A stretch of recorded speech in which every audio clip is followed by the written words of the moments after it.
The content of this video are for educational purpose only and not intended to give any buy, sell or hold advice. Wherever any stock or mutual fund name is mentioned, this is for educational purpose only. Share market and investment can be risky. Please read the offer documents carefully before investing and take professional advice before making any decision.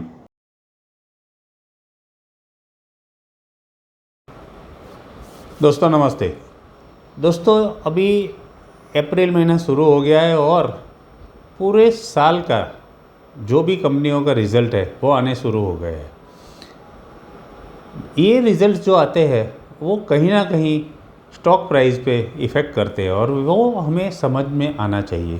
Stock market में अगर सफल होना है तो आपको कुछ कुछ basic knowledge fundamentals का और टेक्निकल का लेना होगा और उसमें भी कौन कौन से ऐसे मौके होते हैं जब आप इजी वे में अच्छे से थोड़ा सा ध्यान लगा के कुछ कमा सकते हैं।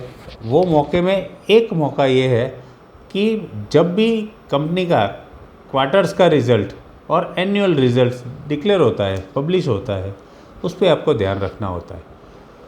तो अभी अप्रैल महीना है, कुछ रिज़ल्ट्स आने शुरू हो गए, कुछ अभी आएंगे। तो उन रिज़ल्ट को किस तरह से हमें रीड करना चाहिए, उसका क्या मीनिंग निकलता है, उससे प्रॉफिटेबिलिटी पे, अपने स्टॉक प्राइस पे क्या इफ़ेक्ट होगी, वो सारा देखना होगा। और उसमें अगर आपने सीख लिया सही से और प्रॉफिटेबिलिटी के चांस बढ़ जाएंगे। यहाँ आप प्रॉफिट कर रहे हैं तो वो प्रॉफिट बढ़ना शुरू हो जाएगा। तो आओ देखते हैं कि बैलेंस शीट को कैसे रीड करते हैं। यही बैलेंस शीट जो पब्लिक होती है उसके ऊपर मैंने अगस्त 2025 में एक वीडियो ऑलरेडी रखा है जिसकी लिंक मैंने नीचे रखी है, वो भी आप देख लीजिए और आज का देख लोगे तो आपको काफ़ी कुछ समझ में आ जाएगा। तो आप देख रहे हैं अनिल फॉर इन्वेस्टर्स और हम यहाँ पर शेयर मार्केट की छोटी छोटी बातें बताते हैं कि जो आपको लॉस से बचाएगी और प्रॉफिटेबिलिटी की ओर ले जाएगी। तो आओ आज देखते हैं कि अखबार में जो पब्लिश होती है बैलेंस शीट वो किस तरह से रीड करते हैं। तो आओ एक बैलेंस शीट देखते हैं जो अभी ही पब्लिश हुई है न्यूज़पेपर में। कंपनी का नाम हमने हाइड किया है इसलिए कि हमें सीखना है कैसे बैलेंस शीट को रीड करते हैं। कंपनी का नाम से हमें कोई लेना देना नहीं है। कोई भी बैलेंस शीट हो उसको इस तरह से हमें देखना चाहिए। तो सबसे पहले देखिए कौन कौन सी डेट है जो हमारे लिए इम्पोर्टेंट है और वो क्या हमें बताती है।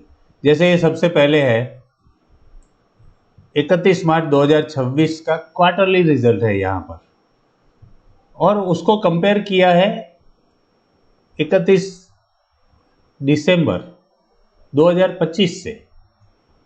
दूसरा ये मार्च से अभी कंपेयर यहाँ पर होगा क्योंकि ये मार्च का रिजल्ट है, मार्च 25 का मार्च 26 से हम कंपेयर कर सकते हैं। ये तीनों तीन क्वार्टरली रिजल्ट है।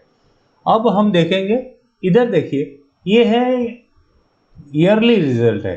तो 2025 में पोजीशन क्या थी कंपनी की और अभी 2026 में क्या है पोजीशन, वो हमारे लिए बहुत इंपॉर्टेंट है।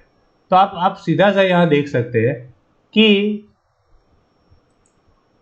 2025 में पूरे साल का इनकम ये था 136 समझ लो और ये बढ़ के हो गया 243, यानी करीब करीब 50% बढ़ चुका है। अब इसी को हम प्रॉफिटेबिलिटी में देखें तो यहाँ पर प्रॉफिट है, ये यहाँ पर प्रॉफिट है। तो ये देखिए मार्च 2025 का प्रॉफिट कितना था, 8653 लैक्स का प्रॉफिट था और अभी सीधा सा 18,000 हो गया है, 18,014 लैक्स प्रॉफिट। तो ये कितना बढ़ गया, 8 से डबल समझो 16 होता है तो 16 से भी ऊपर, यानी कि 100% प्रॉफिट में जंप है। लेकिन स्टॉक मार्केट में ऐसा नहीं होता है कि प्रॉफिट अगर डबल हो जाता है तो स्टॉक प्राइस भी डबल हो जाती है, ऐसा नहीं है। हाँ, लेकिन कुछ ना कुछ इफेक्ट इसकी पॉजिटिव आएगी। तो इसके लिए हमें प्राइस देखते रहना पड़ेगा। हालांकि जब ये पब्लिश होती है कोई भी बैलेंस शीट, उसके कुछ दिनों पहले से ये इफेक्ट होना शुरू हो जाती है।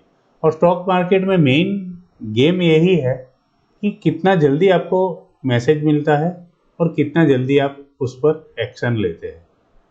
जैसे आज ने मॉर्निंग में 9 बजे या 8 बजे आपने पेपर पढ़ लिया और ओपन होते ही मार्केट या ओपन होने से पहले एएमओ में बाय ऑर्डर डाल दिया है, तो आप उन लोगों से आगे है कि जो 12 बजे 1 बजे ये पेपर पढ़ेंगे, उनको कंपनी के रिजल्ट्स के बारे में पता चलेगा और फिर एक्शन लेंगे।